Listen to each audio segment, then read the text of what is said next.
Friends, ನಾ ಈಗ ಏನು ಮಾಡ್ತಿದ್ದೀನಿ ಅಂದ್ರೆ ಒಂದು ಸ್ವಲ್ಪ ಅನ್ನನ ಸ್ಟೋರಿ ಹೇಳಿ ಸಾಕಾಯಿತು, ಅಷ್ಟು ಸಾಕಾಯಿತು. ಕೇಳೋರು ಯಾರು ಇಲ್ಲ. ಮೊದಲೇ ಕೇಳ್ತಾರೆ, ಈಗ ಯಾರು ಕೇಳಲ್ಲ. ಅವ್ರಿಷ್ಟ. ಕೇಳಿದರೆ ಕೇಳಿ, ಬಿಟ್ಟರೆ ಬಿಡಿ. ಯಾರು ಕೇಳಿದ್ರೆ ಕೇಳಲ್ಲ. ಅವ್ರಿಗೆ ಅವ್ರ ಜೀವನ ಬರ್ತೀನಿ, ನಮ್ಮ ಜೀವನನೇ ಅದು ಒಂದು ಮಾತು ಹೇಳ್ತೀನಿ, ಯಾರು ನಮ್ಮವರಲ್ಲ ಅಂತಂದು. ಹೆಣ್ಣು ಯಾವಾಗಿನ ಮಟ್ಟ ಕೆಲಸ ಮಾಡುತ್ತೆ, ಅಡುಗೆ ಮಾಡ್ತಿರ್ತಾರೆ, ಮನೆ ಹೊರಸ್ತಾರೆ, ಎಲ್ಲ ಮಾಡ್ತಾರೆ, ಆವಾಗಿನ ಮಟ್ಟ ಇದು ಭಾಳ ಚಲೋ. ಮತ್ತು ಹೆಣ್ಣಿನ ಕತೆ ಏನಂದರೆ, ಲಗ್ನ ಮಾಡ್ಕೊಳ್ಳೋದು, ಅವ್ರ ಮಕ್ಕಳು ಆಡೋದು, ಅವ್ರ ಮಕ್ಕಳು ಜಪಾನ್ ಮಾಡೋದು, ಅವ್ರ ಮಕ್ಕಳು ತಿನ್ಸೋದು, ಅವ್ರ ಮಕ್ಕಳು ಹೊಂಚೋದು, ಅವ್ರಿಗೆಲ್ಲ ಜವಾಬ್ದಾರಿ ಮುಗಿದ್ಮೇಲೆ ಅವ್ರ ಮಕ್ಕಳು ಅವ್ರ ಕಾಲ ಮೇಲೆ ನಿಂತಾಗ ನಿಂದೆ ನೀ ಯಾರೂ ಅನ್ನೋ ರೀತಿ ಬರ್ತಾರೆ. ಅಲ್ಲಿ ಮಟ್ಟ ಎಷ್ಟು ಕಷ್ಟವನ್ನು ಅನುಭವಿಸಿರ್ತಾರೆ ಅದನ್ನು ಯಾರಿಗೂ ಗೊತ್ತಾಗಲ್ಲ. ಹೋಗಿಬಿಡ್ರಿ ಫ್ರೆಂಡ್ಸ್. ಇನ್ನು ನಾವೊಂದು ವಿಚಾರ ಮಾಡೀನಿ.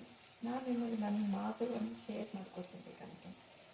ಯಾಕಂದ್ರೆ ನಾನು ಶೇರ್ ಮಾಡ್ಕೊಳ್ಳೋಕ್ಕೆ ಯಾರೂ ಇಲ್ಲ, ಅದಕ್ಕೆ ನಾನು ನಿಮ್ಮ ಜೊತೆನೇ ಶೇರ್ ಮಾಡ್ಕೊತೀನಿ. ಇದೇ ನನ್ನ ಜೀವನದ ಕಥೆಗಳನ್ನು ಹೇಳ್ಕೊಂಡು ಹೋದರೆ ಕಣ್ಣೀರು ತುಂಬ ಬರ್ತವೆ.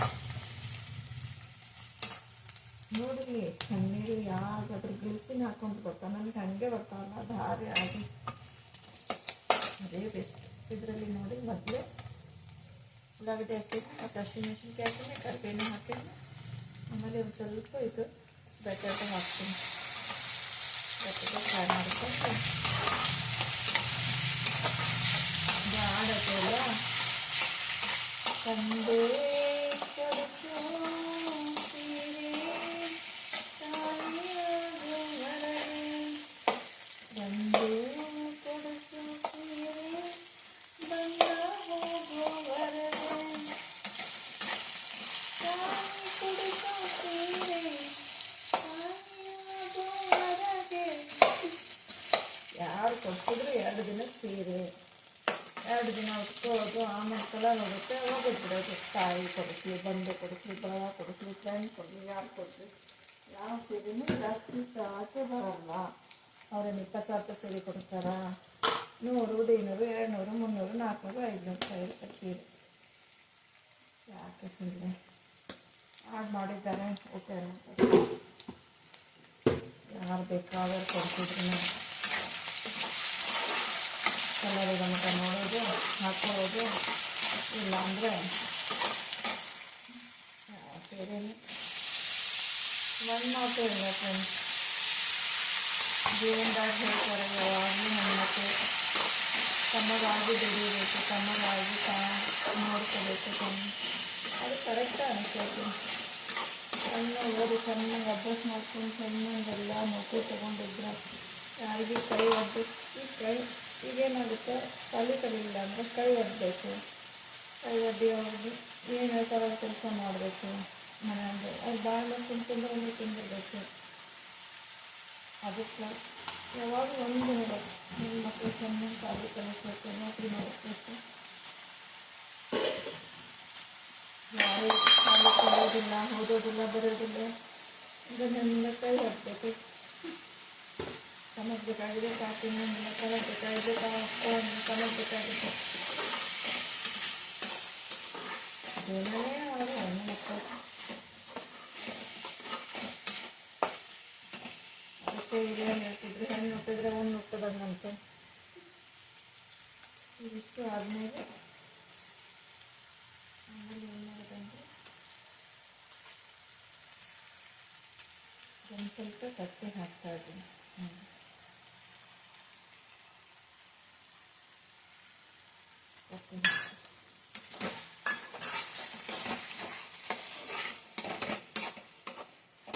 ಯಾಕಿಷ್ಟು ಇಮೋಷನಲ್ ಆಗಿದಂತಂದ್ರೆ, ಯಾರು ಏನಾರ ಮನಸ್ಸಿಗೆ ಭಾಳ ಕೆಟ್ಟ ಅನ್ಸುತ್ತೆ. ಯಾಕಂದ್ರೆ ನಮಗೆ ತಡ್ಕೊಳ್ಳೋ ಶಕ್ತಿ ಇಲ್ಲ.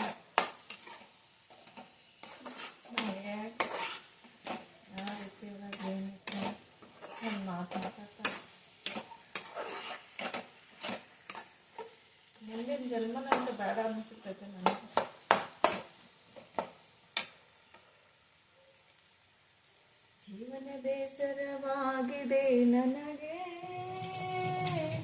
ಜೀವಕ್ಕೆ ಜೀವ ಕೊಡುವರು ಯಾರು ಇಲ್ಲದಾಗಿದೆ ನನಗೆ.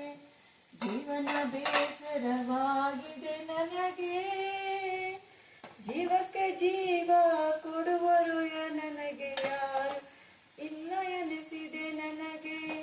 ಜೀವನದಾಗ ಬಯಸಿದ್ದಾಗ ಎಲ್ಲರೂ ನೀನು ಒಳ್ಳೆಯವೆನ್ನುತ್ತಿದ್ರು, ಕೆಲಸ ಇದ್ದಾಗ ಮಾತ್ರ ಕೆಲಸ ಮುಗಿದ ಮೇಲೆ ಚೀತು, ಕೆಲಸ ಮುಗಿದ ಮೇಲೆ ಚೀತು ಎನ್ನುತ್ತಾರೆ ಈಗಿನ ಪ್ರಪಂಚ. ಜೀವನ ಬೇಸರವಾಗಿದೆ ನನಗೆ, ಜೀವನ ಬೇಸರವಾಗಿದೆ ನನಗೆ, ಜೀವನ ಬೇಡೆನಿಸಿದೆ ನನಗೆ, ಜೀವನ ಬೇಡೆ ಎನಿಸಿದೆ ನನಗೆ. ಆದರೆ ಏನು ಮಾಡಲಿ ನಾನು, ಆದರೆ ಏನು ಮಾಡಲಿ ನಾನು, ನನಗೆ 3 ಮಕ್ಕಳುಂಟು, ಮಕ್ಕಳಿಗೋಸ್ಕರ ಜೀವನ ತೆಗೆಯಲೇಬೇಕು. ಅದಕ್ಕೆ ನಾನಿದ್ದು ನನ್ನ ಮಕ್ಕಳು ನೋಡ್ತೀನಿ. ಅಷ್ಟೇ ಕಷ್ಟ ಬರಲಿ, ಯಾರು ಏನೇ ಅನ್ಲಿ ಆಗಲಿ ಅನ್ನೋರೇನು ನನಗೆ ಉಣ್ಣಕ್ಕಾಗಲ್ವಲ್ಲ. ಇದೇ ನೋಡಿ ಸ್ಮಾಲ್ ಬಿರಿಯಾನಿ ಮಾಡಿದ್ದು ನಾನು. ಆಡಲಿ ನಾನು ಏನು ಮಾಡ್ತಾರೆ, ನಾನು ಕುದ್ದಿ ಕೊಯ್ಯಲ್ಲ. ದೊಡ್ಡವರಾಗಲಿ ಅಲ್ಲಿ ಎಷ್ಟು ಅಂತಾರೆ, ಇವತ್ತು ಅಂತಾರೆ, ನಾಳೆ ಅಂತಾರೆ, 2 ದಿನ ಅಂತಾರೆ, 3 ದಿನ ಅಲ್ಲಿ ಎಷ್ಟು ಬೇಕಾದಷ್ಟು ಅಲ್ಲಿ ಕೈ ಮುಗಿತು ಅಂದ್ರೆ. Okay done. Thank you for the watching. Like and subscribe please.